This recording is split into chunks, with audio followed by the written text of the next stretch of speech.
fighting in the UFC while he was a full-on criminal. I love that shit. He was a part of the biggest bank robbery in like the history of Great Britain. Anderson Silva had his wife hold a pillow at home, so he wouldn't even practice it in front of his coach. You got to realize that division is super ultra competitive, right? Unless John Jones is in the mix, then it's not competitive. Yeah. John Jones dominates everybody. And then in terms of entertainment value, though, I gotta put the Spider in there. Oh yeah, Anderson in his prime. Because he would win in ways where it looked like he would do like stuff you would see in a movie. Yeah.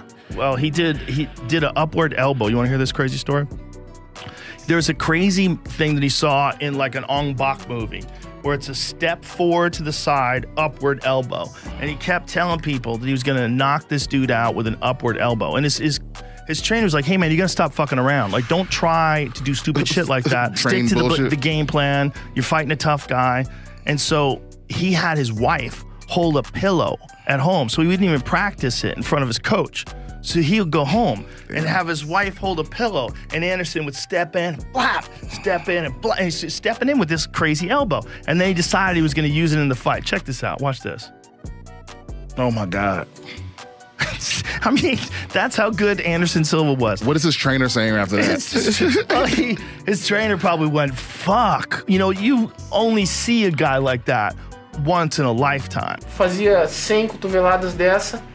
E no dia da luta, até o meu treinador, que me treinava na época, o Diógenes, falou, porra, cara, não vai fazer isso, que isso aí não funciona. Isso aí não funciona, não funciona. Eu falei, cara, funciona. Não funciona. Não funciona. E acabou que funcionou, né? Anderson Silva. We honestly need to start talking again about this guy as the GOAT. Anderson Silva beat Chavez Jr. at 40 what? 44, 45 now? 46. 46? 40 fucking 6 years old. He now left this sport, which he was, considered one of the greatest of all time, possibly even the greatest of all time. You know, Anderson in his prime, and he came into his prime in that organization too. That was an organization in England. Was that called Cage Warriors? Cage Rage. There's Cage Warriors is the new one. There's another organization like that that's like a top level organization in England. But in Cage Rage, he fought a lot of guys. And he fought Lee Murray, and that was a gigantic fight because Lee Murray was that crazy English hoodlum. The hoodlum who robbed the bank. You don't know the story? He was a part of the biggest bank robbery in like the history of Great Britain. Oh, wow. It's like some fucking Lock, Stock, and Two Smoking Barrels type shit. Like, and they made a movie about it? They're making a movie about it. Guy Ritchie is making a movie about Lee Murray. Okay. That's how wild this fucking dude is. He's still in jail right now.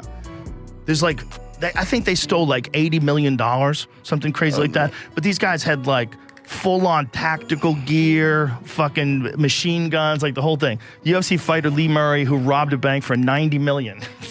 Like, wait a minute. So this was.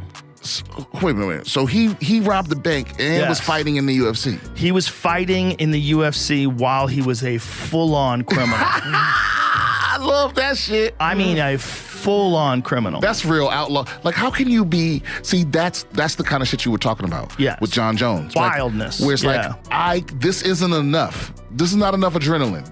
Been in the UFC. Well, go to the fight that he had with Anderson because everybody was scared of Lee Murray. Everybody was scared of Lee Murray.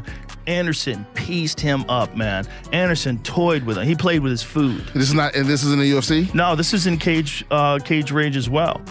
But it was a tough fight because Lee Murray came for blood. And this was an Anderson when he was in his 20s. We got to realize, like, the Anderson that we got in the UFC, we didn't get him until he was like 33 or 34, I believe was his first fight. Was he already past his prime when he got to the UFC? No, he was riding the very peak of his prime. But I think he came into his prime in Cage Rage, rather. Because in Cage Rage, he fought real tough guys, and there was a big organization in England, but most of the people in America did not know these fights were going on. And he's fighting guys like Jorge Rivera, he's fighting Lee Murray, he's fighting Tony Strickland, and I forget who else he fought in there. But dude, I'm telling you, Anderson could do it all. He could grapple, he was dangerous off of his back, he was comfortable everywhere.